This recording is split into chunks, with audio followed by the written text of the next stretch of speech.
Anímate, iglesia, y prospera. Anímate, iglesia, y prospera. Y sé esa iglesia próspera que el Señor quiere para nosotros. Quiero que pensemos por un momento y saquemos ahí nuestro conocimiento bíblico. Y recordemos personajes importantes en la historia, tanto del pueblo de Israel como también de la iglesia. Recordemos así personajes importantes en la historia. ¿Quién es el primero? Josué. Pues no el primero, sino quién va a dar primero el nombre. Josué.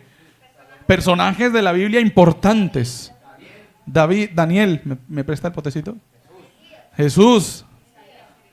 No, pero no así, no. José. A ver, Lamentaciones, no conocía ese Lamentaciones. Salomón. Elías. Jefté. Tiene uno, Xiomara. Esperemos que Xiomara tiene uno. Noé, dice Xiomara. Abraham, Juan el Bautista. Pablo, ¿no? Nuevo Testamento. Pablo, Moisés, Pedro, Timoteo. Bien, ese tampoco se ha mencionado. El hombre Lucas. Entre todos esos mencionados, Ruth y todas las mujeres que también estaban por ahí, Esther, Felipe también. Entre todas esas personas, entre mujeres y hombres mencionados, ¿qué los identificaba a ellos? A ver, alguna característica que no que compartan, pero sí que tuviesen ellos. ¿Por qué lo mencionaron? Porque creían en Dios, sí. Porque fueron importantes. Pues yo hice la pregunta de personajes importantes de la Biblia. Porque tenían fe, porque obedecieron lo que el Señor les había dicho, les había mandado a cada uno de ellos. Oiga, ninguno mencionó a David, ¿no? ¿Sí? Bueno, nadie mencionó a David, sí lo mencionó. Bueno, sí, Mateo mencionó a David, muy bien, Mateo, un aplauso para Mateo. ¿Por qué iba a decir? O sea, ¿por qué lo mencionó? Ah, bueno, porque fue importante. Como la pregunta que yo hice, ¿no? Personajes importantes de la Biblia. Pero no mencionamos a Esdras. Ay, sí.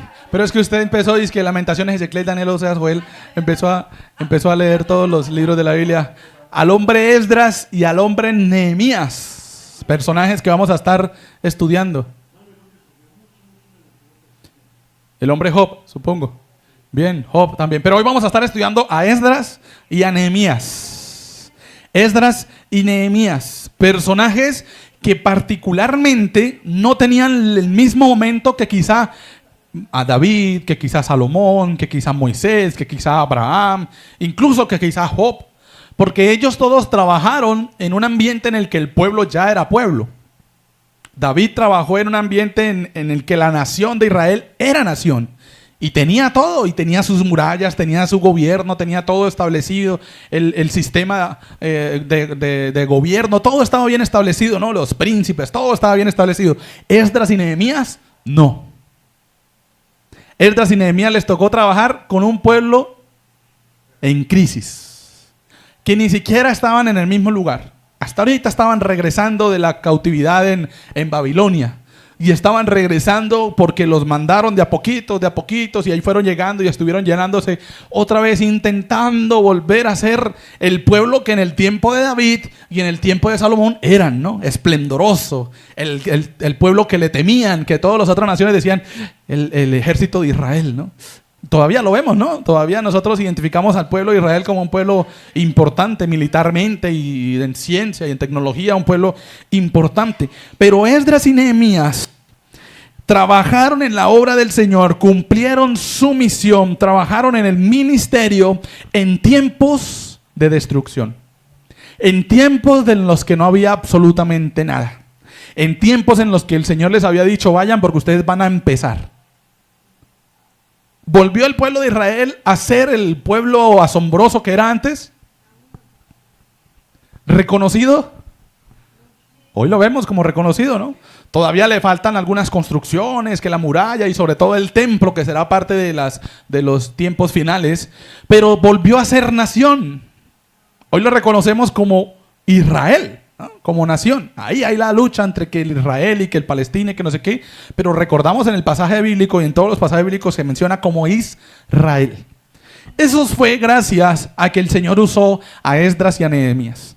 2000 años después podemos identificar que esa poca o mucha gloria que pueda tener el pueblo en la actualidad, en realidad empezó en la ruina, empezó en lo más bajo, empezó en lo más difícil, empezó en donde no había nada. Ni Esdras ni Nehemías figuran quizá entre los héroes que nosotros tendríamos en nuestra mente, esos que llevaron ejércitos poderosos, que llevaron al pueblo de Israel, que lo sacaron, que abrieron el mar, que pasaron por allí, que pasaron por acá. Ni Esdras ni Nehemías hicieron eso. Ni Esdras ni Nehemías estuvieron mostrando eso, como Moisés, ¿no? Como David, que venció tanta gente, como José y los sueños, como Josué, como Caleb, como todos esos personajes que en el ámbito bélico fueron reconocidos. David fue reconocido por sus escritos, Salomón fue reconocido por la edificación del templo, y todo eso asombroso que hizo como nación en algún momento dejó de serlo, porque llegó la cautividad. Y Babilonia se hizo a cargo de lo que era en ese entonces Judá o Israel. Y hoy estuvimos viendo en Esdras que después de que pasó la cautividad en Babilonia, llegaron los persas. Y ahí aparecía Ciro, ¿no? Que leíamos en Esdras, el hombre Ciro.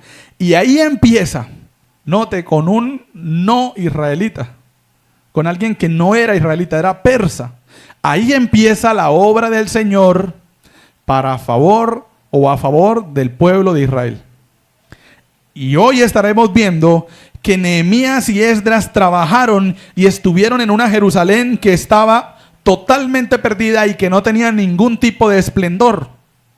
Al contrario que cuando Salomón y David. Hoy estaremos viendo que las invasiones y los sitios que se habían demolido están en el piso y Nehemías y Esdras no tienen nada con qué trabajar, ni siquiera gente. Porque no estaba la cantidad de gente que tenía David y Salomón. Hoy reconocemos más a David y a Salomón, ¿no? Pero la restauración de lo que ha sido la nación como tal hoy empezó con Esdras y Nehemías. David y Salomón construyeron algo que luego el pueblo babilónico y luego el pueblo persa destruyeron por completo. Hasta el templo y todo eso. Y después empieza Esdras y Nehemías desde cero a iniciar. Ese Esdras y ese Nehemías son los que nos van a enseñar hoy cómo una iglesia puede prosperar. ¿En qué consistió el secreto del triunfo en el caso de Esdras y de Nehemías? ¿Cómo pudo prosperar esa obra si no había absolutamente nada para hacer? Si leemos los libros de Esdras y Nehemías, podremos notar algunas características. La primera de ellas que vamos a resaltar es que una iglesia prospera cuando despiertan los dormidos. Esdras 1 nos decía, ¿no? El versículo 1 arrancaba. Y quiero que vayamos a Esdras, esas páginas blanquitas porque son poco leídas. El versículo 1, ¿sí? No el 5, sino el 1. ¿Sí? En el primer año de Ciro, rey de Persia, para que se cumpliese la palabra de Jehová por boca de Jeremías, despertó Jehová el espíritu de Ciro, rey de Persia, el cual hizo pregonar la palabra y también por escrito por todo su reino, diciendo. Bien, lo que quiero resaltar es que el hombre Ciro, que no hacía parte del pueblo de Israel, fue despertado por Jehová, por Dios. Entonces, la obra que se va a empezar a construir inicia o prospera cuando el Señor despierta a los dormidos. Empezó despertando a Ciro. Y con Ciro empezó todo lo que ahora podemos nosotros conocer como el pueblo de Israel. Pero el versículo 5 también nos dice que despertó a alguien más. ¿Qué dice el versículo 5?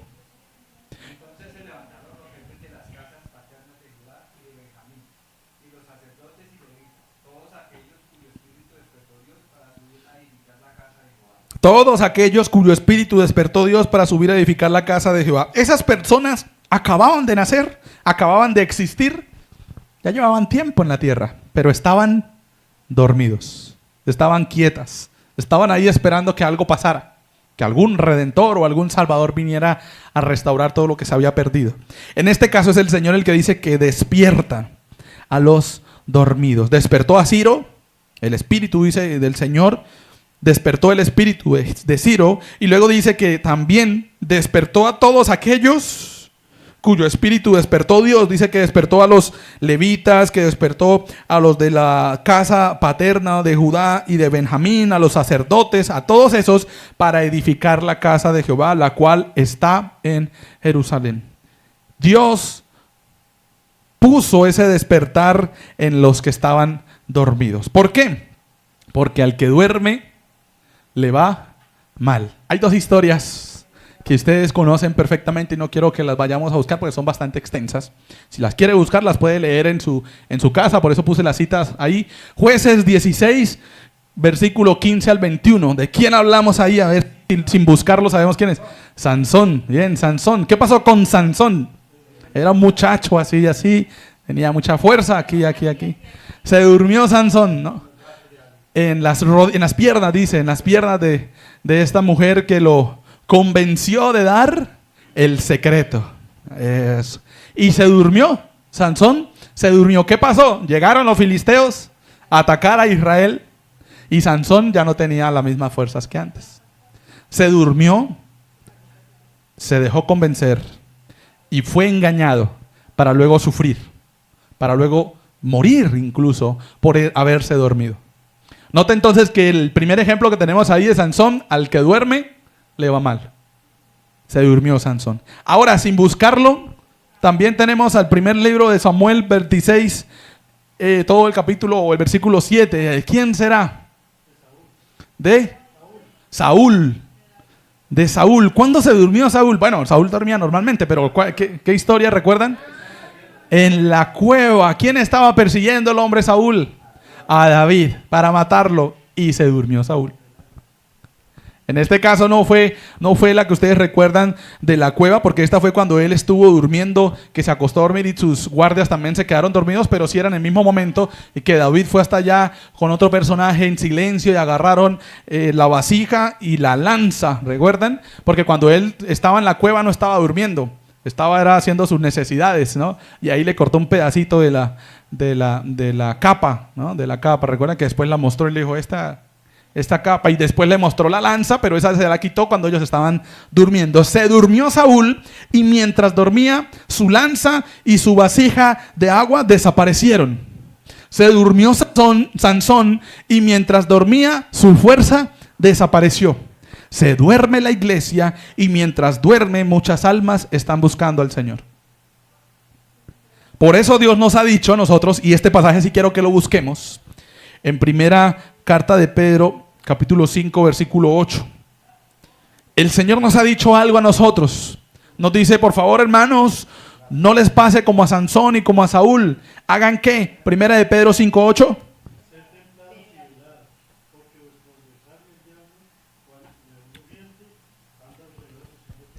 Bien, estén firmes y constantes y sobre todo, velen. O sea, estén atentos. No se duerman. Lo que le está diciendo la iglesia.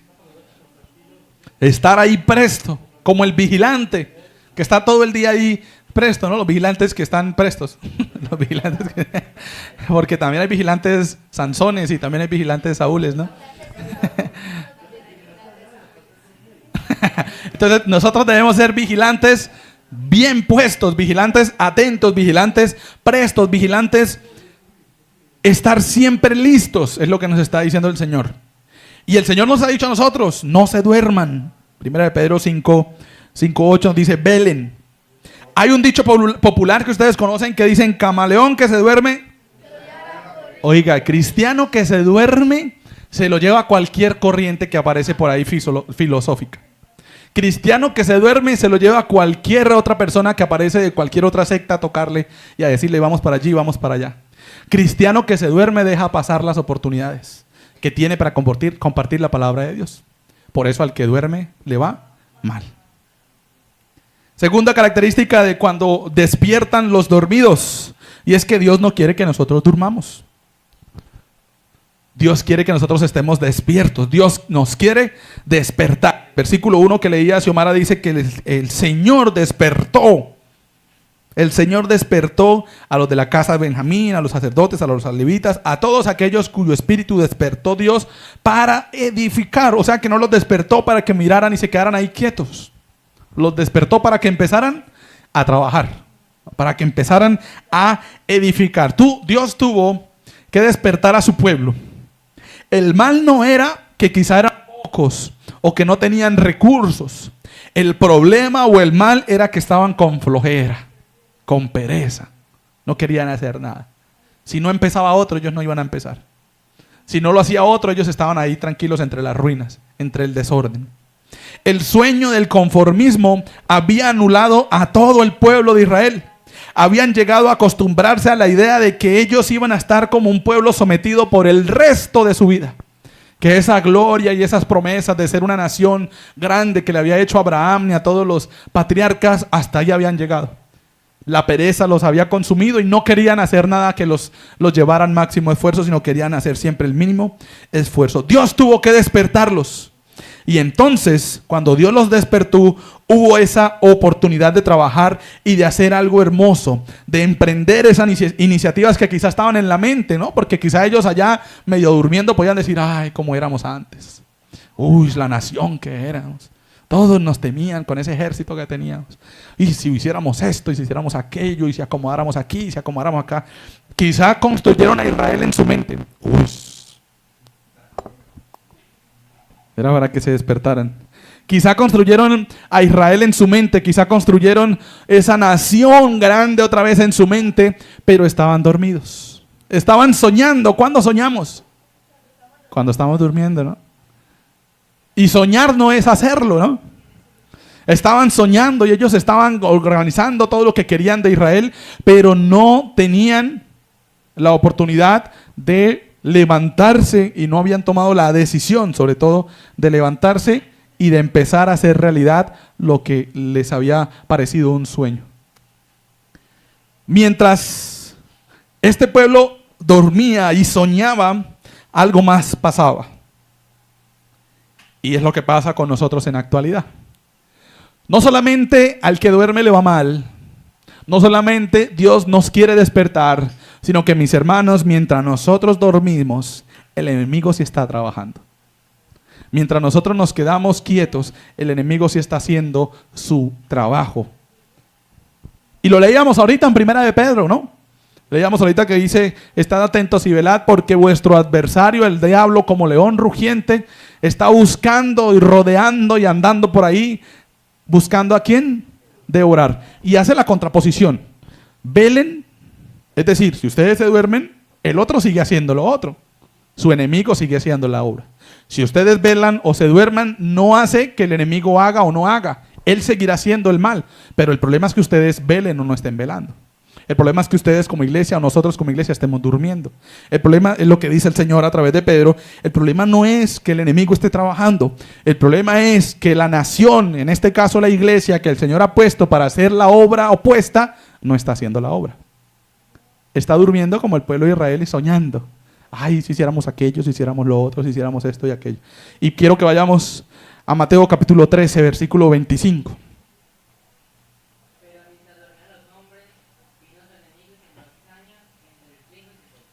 Bien, tenemos la parábola que estudiamos en algún momento, que nos cuenta Jesús de un hombre que había sembrado en su campo y mientras él estaba durmiendo, vino el enemigo y sembró cizaña. En Mateo 13:25 nos dice que esa cizaña creció luego después también con eso. Pero esta obra se hizo mientras el hombre estaba durmiendo. Entonces note que Satanás es astuto. Y el momento en el que la iglesia está durmiendo es el mejor momento para Satanás obrar. Nadie le está obstruyendo el trabajo. Nadie le está obstruyendo la obra. Va con vía libre para hacer lo que quiere. Porque la iglesia está durmiendo. ¿Qué ha sembrado el enemigo quizá en nosotros también? Quizá nuestra manera de vivir el cristianismo está también ahí estancada, dormida. Y el enemigo se ha encargado en nosotros de sembrarnos desánimo, pereza, quizá murmuraciones, rencores por el uno por el otro, o una de las peores, conformismo. Conformamos de que así estamos bien y ya listo, no es necesario nada más. Por eso el título de hoy era Anímate, iglesia, y prospera.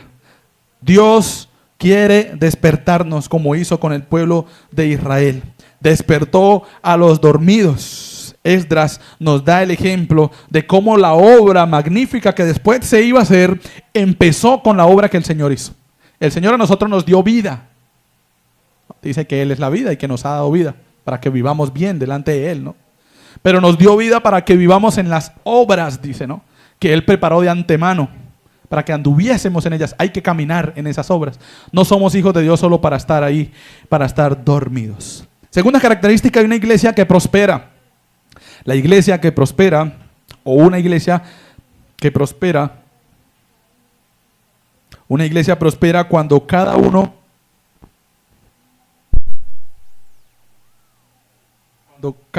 ocupa su lugar de acción o de trabajo. Ya vimos que el Señor despertó al pueblo de Israel. Ahora vamos a ir a Nehemías, capítulo 3. Ya vimos en Esdras, ahora vamos a ir a Nehemías, capítulo 3. Y vamos a ver algo bonito que hizo el Señor. Nehemías capítulo 3 y vamos a leer algunos versículos.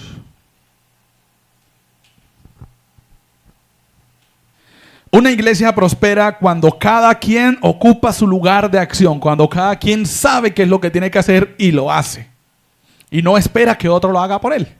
Nehemías capítulo 3 nos muestra en el versículo 1 y en el versículo 28 que hubo ejemplo de parte de los líderes para coger el punto de trabajo de cada uno y empezar a hacer la obra. ¿Qué dice el versículo 1? Y otro que nos lea el versículo 28.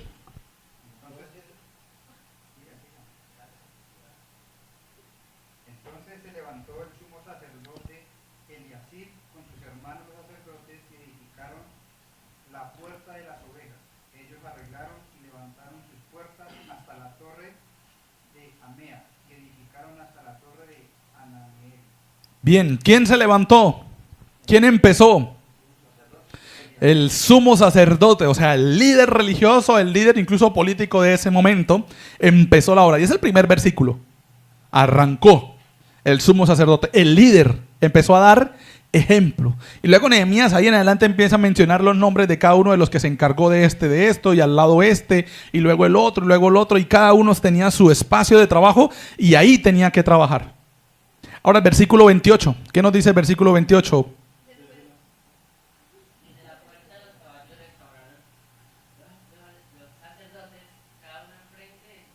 Bien, los sacerdotes, aparecen otra vez, restauraron cada uno enfrente de su casa. Algo para resaltar ahí en esa historia de cómo los líderes también fueron ejemplo para ese despertar y para esa acción ya. ¿Que trabajaron en dónde? Enfrente de su casa. Es decir, que también a manera de aplicación nosotros debemos empezar a trabajar en nuestro sector en donde vivimos. Es nuestro plan de acción, es nuestro lugar de acción. Ahí tenemos a la gente que quizás nos ve todos los días. Ahí tenemos a la gente que quizás nos escucha todos los días orar, espero, ¿no? Que nos escucha todos los días cantar, espero, ¿no? Y que no sea quizás que nos escucha todos los días pelear y estar diciendo lo uno y lo otro. Ahí es nuestro lugar de trabajo. Como lo hicieron estos sacerdotes, dice, cada uno edificó enfrente de su casa. Empecemos a hacer la obra en nuestro lugar de trabajo, pero empecemos a hacerla. Ahora, no solamente hubo ejemplo de los líderes, sino que también, versículo 2 al 32, que eso no lo vamos a leer, si notamos en cada uno de esos versículos, notamos que hay un nombre y hay un lugar de acción. Si quiere leemos solamente los 3 primeros versículos, o sea, el 2, el 3 y el 4. Versículos Nehemías 3, versículos 2, 3 y 4. Versículo 2, 3 y 4. Entonces se levantaron Jesús, hijo de Josadat, y sus hermanos los sacerdotes, y Zorobabel, hijo de Salatiel, y sus hermanos, y edificaron el altar de Dios de Israel, para ofrecer sobre el holocausto, como está escrito en la ley de Moisés, varón de Dios. Bien, ¿leyó cuáles? Dos, y colocaron Creo que está leyendo otro versículo, ¿no? Nehemías 3. Pero también construyeron, ¿no? Dice Nehemías 3, versículo 2, 3 y 4. Ajá. Sená. Ajá. Enmaderaron.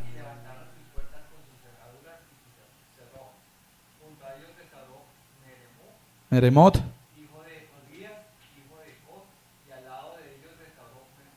Mesulam, sí. Berequías. Mesesabel. Baana, bien. Nota que entonces siempre en casi, y si quieres seguir leyendo ese capítulo, siempre hay el nombre, restauró junto a y luego el otro, y luego el otro, y luego el otro, y que ellos fueron trabajando en su lugar de trabajo, y ahí estaba establecido que ellos iban a trabajar. La mayoría de ellas lo hizo así como lo hicieron los sacerdotes frente a su casa, la restauración de las murallas. Estamos hablando de la restauración de las murallas, ¿no? Entonces, frente a su casa, pues estaba la muralla, empezaron a construir ahí lo que estaba. Y luego, más adelante dice que empezaron a ayudarle a los otros, porque quizá no todos vivían frente a la muralla. Los que vivían en el centro, pues no tenían muralla cerca para construir, pero tenían ese deseo porque ya los había despertado, ¿quién? De Jehová. Dios los había despertado. Cuando el Señor despierta a su pueblo, a su iglesia, la iglesia está presta a trabajar, a tomar ese lugar de acción y empezar a hacerlo. Pongámonos cada uno de nosotros en nuestro lugar. No seamos como aquellos que quizá no quisieron trabajar. ¿Qué dice el versículo 5? Nehemías 3. Capítulo 5, versículo 5, perdón. Sí.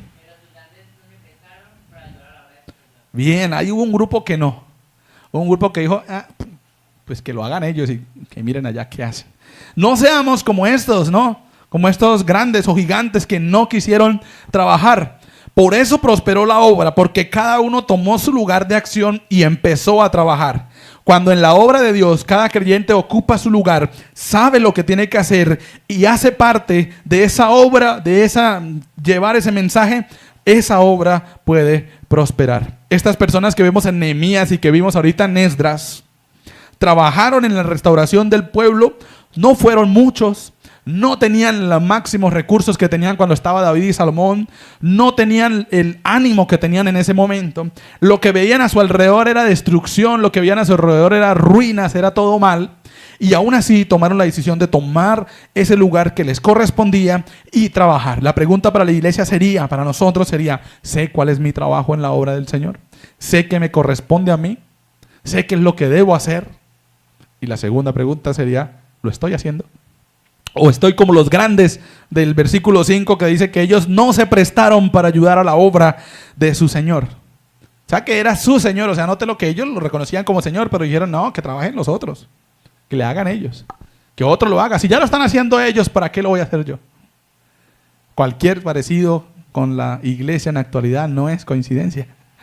Ahí está el enemigo sembrando ese comentario de, déjenlos que los hagan los demás. Una iglesia prospera cuando el Señor despierta a los dormidos. Una iglesia prospera cuando cada uno de nosotros, mis hermanos, toma su lugar de acción. Y una iglesia prospera cuando no nos dejamos debilitar por las críticas. Llegarán las críticas.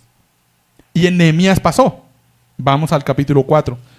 Casi todo el capítulo 3 es de trabajo junto al otro, junto al otro, junto al otro. Entonces, por eso no hay mucho que ahondar en el capítulo 3. Pero el capítulo 4 nos deja una situación distinta. Ellos estaban trabajando y apareció un hombre llamado Sanbalat. Hombre tan feo, ¿no? La obra también fue fea, la obra que él hizo en contra del pueblo. Versículo 1 al 3 del capítulo 4. Quien lo tenga lo puede leer.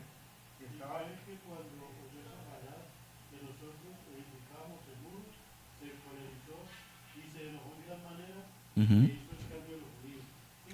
Hasta el 3.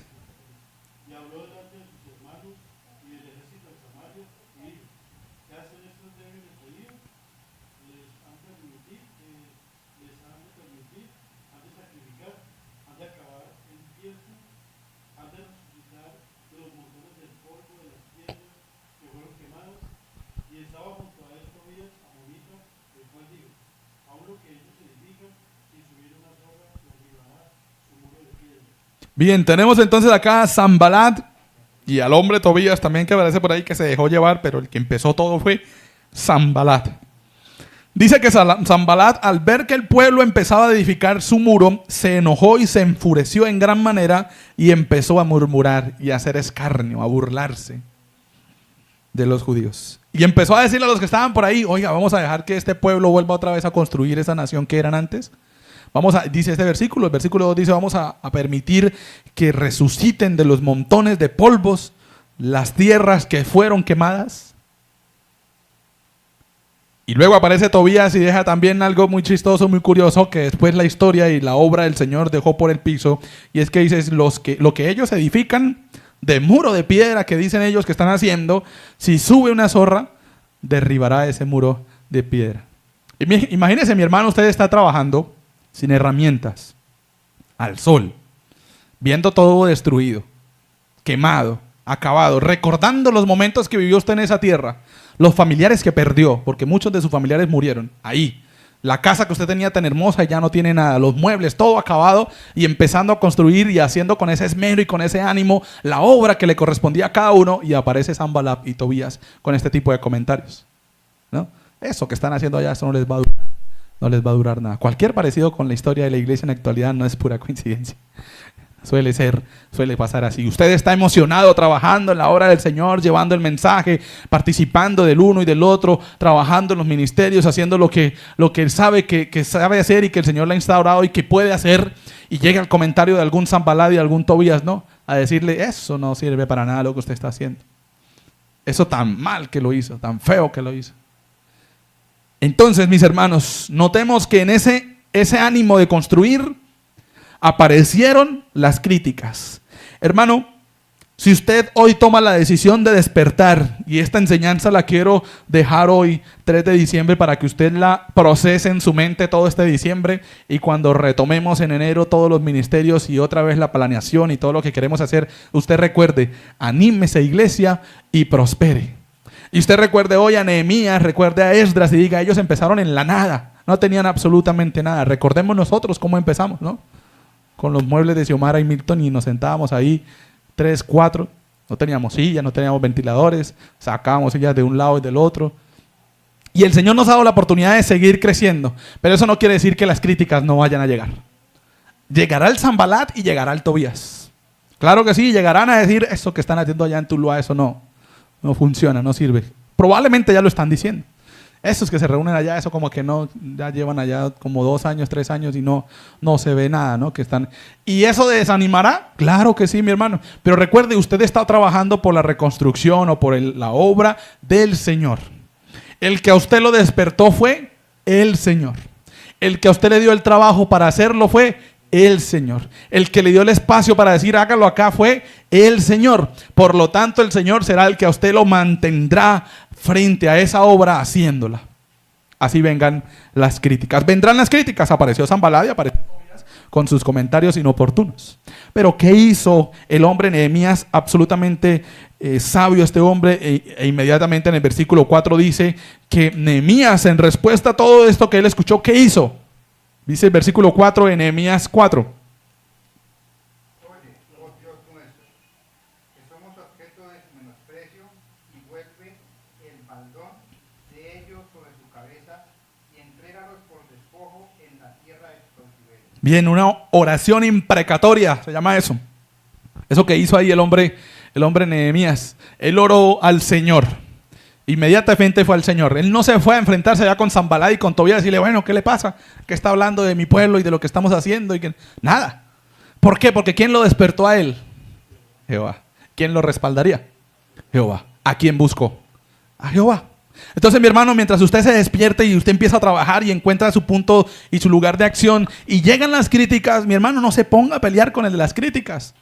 Ignore a ese Sanbalat, ignore a ese Tobías y busque a Dios. Vaya en oración a Dios. Dice que Nehemías dijo: oye, oh Dios nuestro, que somos objeto de su menosprecio, hablando de Sanbalat y de Tobías, y vuelve el baldón de ellos sobre su cabeza y entrégalos por despojo en la tierra de su cautiverio. Entonces eso es la oración imprecatoria. Le dijo al Señor: Señor, haga usted justicia, encárguese usted de eso y haga lo que tiene que hacer con esos personajes que están hablando mal de tu pueblo. ¿Llegarán las críticas? Sí. ¿Qué debemos hacer nosotros? ¿Criticar? ¿Reaccionar con la misma moneda? No. Ir al Señor y decirle, Señor, usted me puso a trabajar acá en Tuluá, en esta obra, yo quiero hacerlo, quiero despertar, quiero empezar a trabajar frente a mi casa, en mi punto de acción, y ahora estoy en medio de las críticas y estoy siendo objeto de menosprecio por llevar el mensaje, Señor, encárgate tú de eso. Yo quiero seguir trabajando, seguir reconstruyendo, piedra a piedra. Lo que Satanás quería hacer en ese momento en el pueblo era acobardar al pueblo. Eso precisamente es lo que Satanás pretende hacer con nosotros, acobardarnos. A través de las críticas quizá nos llegue ese desánimo, pero nosotros debemos preguntarnos, ¿cederé yo ese privilegio que tengo de llevar el mensaje y de compartir esa salvación que ya disfruto por lo que otros están diciendo de mí? ¿Voy a dejar la obra a medias? ¿Voy a dejar el muro a medias? ¿Voy a dejar 3 piedritas ahí ya porque llegó un Sanballat y un Tobías a hablar mal de mí?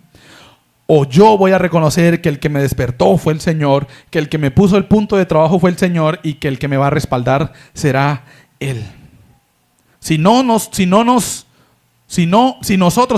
nos resentimos porque nos critican y no hacemos la obra y dejamos todo a medias, ¿quién va a terminar la obra? Si no somos nosotros, el pueblo del Señor, la iglesia, los que llevamos el mensaje a las personas que aún no son hijas de Dios, ¿quién se las va a llevar? Nadie. Nadie lo va a hacer. Note, mis hermanos, que otros grupos que nosotros reconocemos y sabemos que son sectas, que no son los que enseñan al Señor como Salvador, al Padre, al Hijo, al Espíritu Santo, que no enseñan a Jesús como el Salvador, el que vino a entregarse en la cruz, que ni siquiera creen en el cielo y en el infierno, sino que creen que aquí estamos viviendo lo uno y lo otro, sí están haciendo la obra que ellos creen que es la adecuada. Están trabajando, están despiertos, están caminando, están saliendo, están haciéndolo.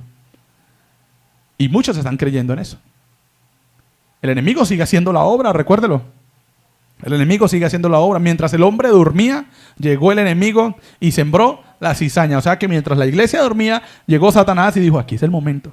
Ya que están dormidos, aprovechemos y empecemos a regar la mala enseñanza, la no sana doctrina. A manera de conclusión, mis hermanos, hemos visto hoy 3 cosas. Que para que prospere la obra o una iglesia, primero deben despertar los dormidos. Segundo, cada uno de nosotros debe ocupar su lugar de trabajo, su lugar de acción. Y tercero, no debemos hacer caso a las críticas. ¿Llegarán las críticas? Claro, van a llegar. Solo así la obra de Dios prosperará. Solo así la obra que el Señor nos ha encargado a nosotros prosperará. Dios nos está despertando y nos está diciendo, ¿está ocupando el lugar que le dejé? ¿Haremos caso al despertar de Dios? ¿Haremos caso a lo que Dios quiere para nosotros? ¿O haremos caso a las críticas, o a la pena, o a la vergüenza que de pronto nos pueda pasar por la mente en el momento de compartir el mensaje? La pregunta es, o bueno, no más que la pregunta es, la frase para hoy es, mis hermanos, anímese mi hermano, anímese iglesia y prospere. Trabajemos, el que nos despertó fue el Señor. Por eso cantábamos al principio, anímate y esfuérzate y manos a la obra, o sea, a trabajar, mi hermano, a hacerlo. Y como les dije hace un momento, esta enseñanza de hoy la quiero dejar hoy 3 de diciembre para que la procesemos durante este diciembre y para que vayamos pensando 2024. ¿Cuál va a ser mi parte del muro en la que yo voy a trabajar?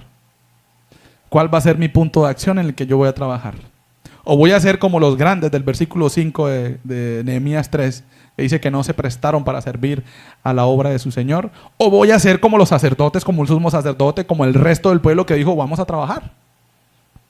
Y cuando llegue la crítica y la pena y de pronto la vergüenza, ¿qué voy a hacer yo? ¿Le voy a creer a ese Sanballat y a ese Tobías? ¿O le voy a creer al Rey de Reyes y Señor de Señores que me ha puesto a trabajar en la obra en Tuluá? Procéselo, mi hermano, en este diciembre, y que el Señor le ayude también a tomar la decisión para el 2024 de saber en dónde va a trabajar, qué va a hacer y cómo lo va a hacer. Dejemos de soñar y empecemos a hacer la obra. Tenemos muchos deseos, claro, soñamos y queremos tener aquello y lo otro, pero eso no va a llegar así como así.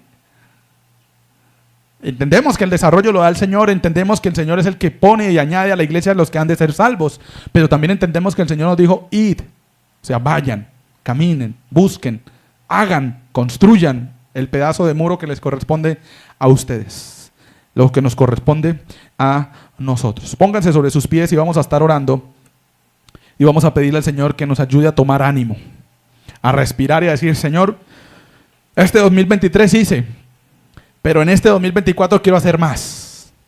Este 2023 logré hacer esto y participar y hacer aquello y lo otro, pero este 2024 quiero hacer más, quiero dar un poco más.